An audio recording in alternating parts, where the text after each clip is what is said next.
আস্থানার সম্বন্ধে তো এখন আস্থানার কিছু নাই, এটা হলো যুগের সময়ই করা হয়।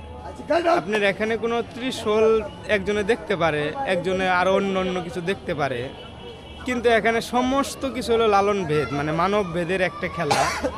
এই 18 মুকামের খেলা, 6 রিপুর খেলা, 10 রিন্দুর খেলা, 14 বুরুজের খেলা, এরকম মানে আরো সাবজেক্ট বাই সাবজেক্ট ভাগ করা আছে ওখানে।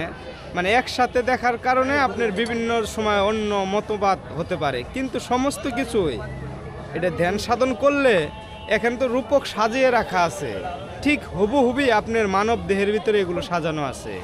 হয়তো এখানে এরকমভাবে সাজানো আছে মানব দেহে, বা অন্যভাবে ভাণ্ড সাজানো আছে। ঠিক এটা হলো সাধনার বলে আপনাকে সেই মানব ভাণ্ডের ভিতরে ঢুকতে হবে।